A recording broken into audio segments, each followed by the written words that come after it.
My dearest friends, gather round.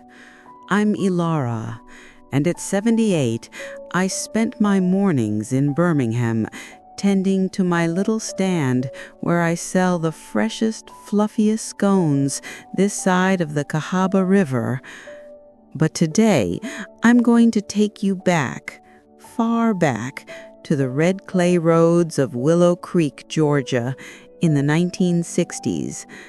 It's a story about a girl who thought she lived in a simple, loving home until she learned that love could be a cage and family ties could be deadly.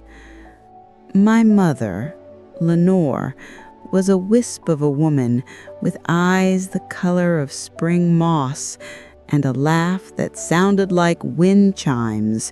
She was the heart of our small wooden shack. She raised 4 children, my brothers, Arthur and Peter, my sister Clara, and me, the oldest, with little more than grit and grace. Our days were filled with the smell of wood smoke and coffee, the joy of playing hopscotch in the dusty street, and the simple comfort of her presence. My father, Silas, was a towering man, a ranch foreman, weathered and silent. He was the thunder in our quiet world. He worked hard, leaving before dawn and returning as the sun dipped below the horizon, bringing with him the heavy silence that suffocated the house. When Silas was home, the clocks ticked louder. We children learned to move like mice, and my mother's usual humming would cease entirely. We respected him, yes, but it was the kind of respect rooted in a chilling, fundamental fear. As I grew older, I started seeing what my younger eyes had missed. My mother often had faint, yellowing bruises on her arms or a shadow beneath her eye. If I asked, she'd quickly wave it off with practiced explanations. "Oh, Ilara, your mother is just clumsy, tripped over a loose stone in the yard." I wanted to believe her, but the tremor in her hands when she said it, the desperate way she avoided eye contact, told a different story. These weren't the signs of clumsiness. They were the markings of a deeper sorrow. The atmosphere in our house thickened like summer molasses, especially after my 15th birthday. We had a small gathering with kind Mrs. Albright and other neighbors celebrating with cornbread cake. Silas arrived, and seeing the brief moment of joy, erupted. He didn't raise his voice, which was worse. His low, thick contempt was a blade. He humiliated my mother in front of everyone, demanding to know why she was wasting household money on foolishness. He threw his hat on the cake, scattering crumbs like shrapnel. As the neighbors fled, I saw the truth. My mother's quiet, tearful cleanup wasn't just about the mess. It was about covering the wreckage of her spirit. And the next morning, a fresh, dark bruise bloomed on her cheek. That bruise wasn't from a fall. It was a message delivered with cold authority. The fear I had only felt as a distant chill now pressed against me, suffocating and real. I was no longer a child who could simply hide. I was growing into a young woman who was beginning to understand the secret language of violence. And worse, I had a terrifying premonition that my father, seeing my mother weakened, might soon turn his attention elsewhere. The subtle acts of cruelty escalated into full-blown tyranny. Silas began returning from the ranch earlier and earlier. He wasn't tired. He was hunting. He needed to watch my mother, control her, extinguish any flicker of independence. Our small home became a fortress of fear, and every misplaced dish or delayed answer was grounds for a verbal assault that ripped through the air. Then came the afternoon in late October. I was getting water from the well when I heard it, the sickening thud of a heavy object hitting flesh, followed by a choked, painful gasp. Peeking around the kitchen door, I saw a scene that instantly shattered the last remnants of my childhood. Silas had Lenore pinned against the wall, his hand a vice around her throat, the other delivering a swift, brutal strike to her ribs. "I told you no unauthorized visits," he hissed, his voice lethal and low. "You went to gossip, didn't you, to poison the neighbors against me?" My mother collapsed, gasping for breath, and it was in that moment, paralyzed in the doorway, that Silas saw me. He released her and turned, his heavy hand coming down on my shoulder. He didn't look remorseful. He looked annoyed that I had witnessed his property damage. "Your mother fell," he whispered, his breath hot and stale in my ear, his fingers digging into my muscle until I tasted metallic fear. "She hit the table. If you ever tell anyone differently, I will have to teach you the consequences of disobedience, too. Do you understand?" I nodded, a mute prisoner to his threat.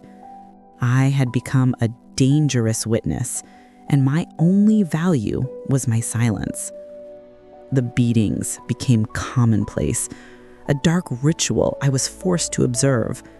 Silas often looked at me during the assaults, his eyes challenging, as if asking if I was learning the lesson of submission. My mother, exhausted and marked, started to push me away, terrified that her affection for me would fuel his rage. Our bond became one of shared, silent terror. The true horror, however, revealed itself late one night. I awoke to the sound of my mother's muffled sobs coming from their room, a different sound than the screams of a fight. It was pain, mixed with profound, soul-deep degradation. I heard Silas's voice. "Stop crying, Lenore. It is your duty. It is your punishment." In that moment, I understood he was hurting her in ways that went beyond bruises, ways a daughter should never comprehend. But soon, his eyes began to linger on me. He noticed how I was filling out, how my body was changing. One afternoon, when my mother was at Baker's Corner, he found me alone. He cornered me, his eyes running over me with a possessive, chilling assessment. "You are becoming a beautiful young woman," he said, moving closer. "Just like your mother when she was young. You will have to learn what her place was in this house, Alara, and you will fill it." My stomach dropped into a chasm of cold dread. "What place, Dad?" I managed to whisper.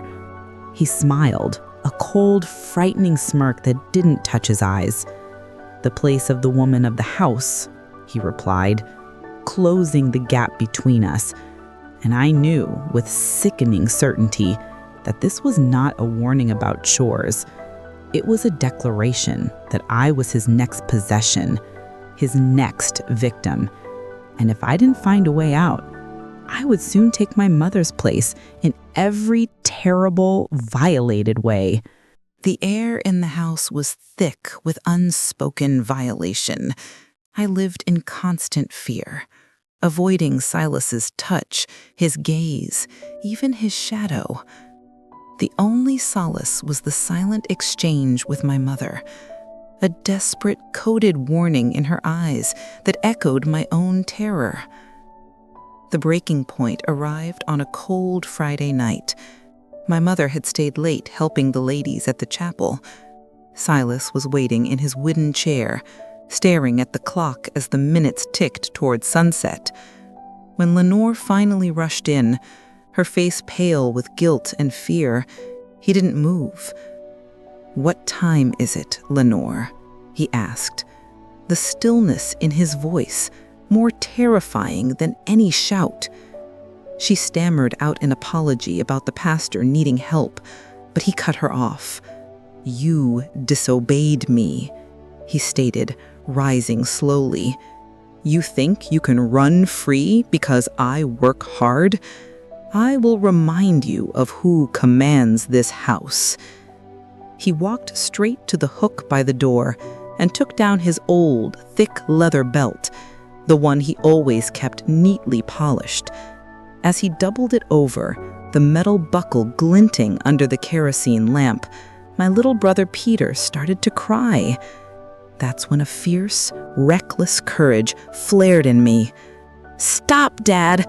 I yelled, stepping forward. "She was at the church. She didn't do anything wrong."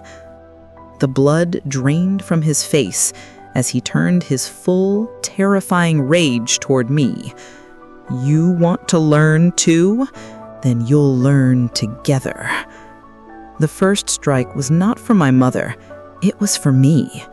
The metal buckle slammed into my back with a crack like a whip, and I screamed, falling to my knees. The pain was immediate, searing, like fire slicing through my skin. My mother, witnessing the violence against her child, found a forgotten primal strength. She threw herself between us. "Leave him alone, Silas!" she shrieked, pushing me away. "Kill me, but leave my daughter." For a few frantic seconds, she grappled with him, her frail body a shield. But he was too strong. He shoved her back, and she stumbled, falling hard against the old rusted wood stove. She didn't get up. Silas, breathing heavily, looked down at her motionless body and at my bleeding back, then simply walked out, slamming the door. I crawled to my mother. She was barely breathing, her eyes struggling to focus on my face. He'll want you in my place, Ilara," she whispered, her words ragged. Promise me you won't let him. Promise you'll tell everyone." A moment later, her breathing hitched, and the light faded from her eyes forever. The town doctor arrived the next morning and signed the death certificate, "Massive heart attack." Silas played the grieving widower with disgusting perfection. But I knew the truth. As I sat in silent vigil by her coffin, waiting for the funeral, I crept into my father's closet. There, hanging on the hook, was the belt. I took it, and in the dim light, I examined the heavy no buckle. What I saw was irrefutable. Tiny, dark, dried flakes of blood encrusted in the crevices, and tangled in the belt's rough leather were strands of hair. Soft, moss-colored hair. It wasn't just my blood. It was Lenore's. My father hadn't just accidentally caused her death. He had murdered her, slowly and deliberately. And now I held the physical evidence of his crime in my hands. The chaos that erupted in that small country church did not end with my father's arrest. It was merely the opening salvo in a long, difficult war for justice. The trial that followed months later became the final, painful chapter of the life I had known. Willow Creek was forced to face the darkness it had ignored. I testified, my voice still small but firm, detailing the years of fear, the bruises, and the final fatal act of rage. The physical evidence, the buckle, the blood, the hair, combined with my testimony and the corroborating accounts of neighbors like Mrs. Albright, sealed his fate. Silas, the ranch foreman, the pillar of silence and control, was convicted of both aggravated assault against me and manslaughter for the death of my mother. He went to prison, and the heavy shadow that had loomed over my entire childhood was finally lifted. Aunt June, my mother's sister, took in my siblings and me. She lived far away, near Macon, and her house was a haven. It smelled of cinnamon, not fear. It was loud with gentle laughter, not suppressed silence. The true work of healing began there. For the first time, I learned that a hand reaching out to you was for comfort, not to strike you down. The emotional scars, however, took longer to fade than the one on my back. I spent years grappling with survivor's guilt, haunted by the thought that I should have spoken sooner, should have been stronger, should have done something that did not end with my mother's sacrifice. But with time, perspective arrived. I realized my mother's final act was to give me the strength to speak, and my act was to give her justice. That courage, born from the terror of seeing my mother fall, became the foundation of my adult life. I finished school, married a man who treated me with the quiet, fundamental respect I never saw modeled in childhood, and built a home defined by unconditional safety and love. I watched my younger brothers and sister grow up free, and that was my ultimate reward. Now, sitting here in my kitchen, kneading the dough for my morning scones, I am not just Ilara, the baker. I am the survivor who refused to be silenced. I tell this entire story now, from the quiet dread to the triumphant truth, because it is a story that still unfolds in houses all across the world. The lesson is not about what I lost, but what I gained. The knowledge that fear is a powerful weapon, but the truth is always stronger. Dignity and respect are universal values, and they belong to everyone, no matter who they are or where they live. Do not let fear win. If this story reached you, and if you saw a flicker of your own life, or the life of a friend in the red clay dust of Willow Creek, then I have one last thing to ask. Don't wait for a crisis. Don't wait for a funeral. Speak. Help. Act. Because the first step out of the darkness is always saying its name. The funeral was set for the next day, a cold Thursday in Willow Creek. The small chapel was packed with mourners. Silas stood at the front, accepting condolences, his face a mask of sorrow that fooled every single person in that room. He was the broken man, the loving widower, the victim of a sudden tragedy. I sat in the back, burning with the knowledge of the truth and the physical pain of the wounds hidden beneath my black dress. Just moments before the pastor, a kind man named Reverend Davies, was to begin the final prayer, I made my decision. My mother's dying words, "Promise you'll tell everyone," were a vow I had to keep. I stood up and walked to the front, feeling the weight of the belt I had wrapped around my waist beneath my clothes. "Pastor," I said, my voice shockingly clear and steady, "before we pray, I need everyone here to see something important." A murmur ran through the quiet crowd. I turned my back to the assembly and with trembling but determined fingers lifted the back of my blouse. The room instantly filled with screams and gasps. My back was a roadmap of violence, fresh, dark cuts from the metal buckle, deep purple bruises and streaks of blood that had stained the cloth. I turned back, facing the horrified townspeople, and pointed directly at Silas, who was frozen in the front pew, his facade of grief shattered. "This is not what a heart attack looks like," I cried out. "The same belt that did this to me last night," I pointed at my open wounds, "killed my mother the night before." My voice cracked with raw grief and defiance. "He is not a widower. He is her murderer." The next few minutes were chaos. Silas lunged, but men from the community restrained him. Mrs. Albright, tears streaming down her face, stepped forward. She sobbed. I always suspected. She always had those marks. We were all too afraid to speak." Other voices rose, confirming the years of hushed suspicion. Silas was taken away that day by the sheriff, arrested for the assault on me, and held for investigation into Lenore's death, using the bruises, my testimony, and the grim evidence on that belt. My siblings and I were taken in by my mother's sister, Aunt June, in a different town. For the first time, I learned what it meant to live in a house free of silence, fear, and tyranny. I grew up, married a good man, and built a life of my own, one defined by the peace I earned. It seems impossible that the fierce, traumatized girl who exposed her father in a cemetery is the same woman who now sells her scones with a smile. But it is. The scar remains, but the fear is gone.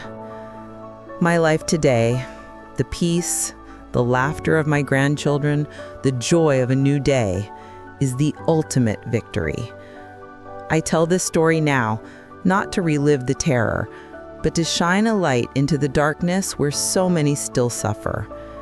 If my story reached even one person today, one woman with a bruise she calls a fall, one child living in suffocating silence, let my final words be your call to action.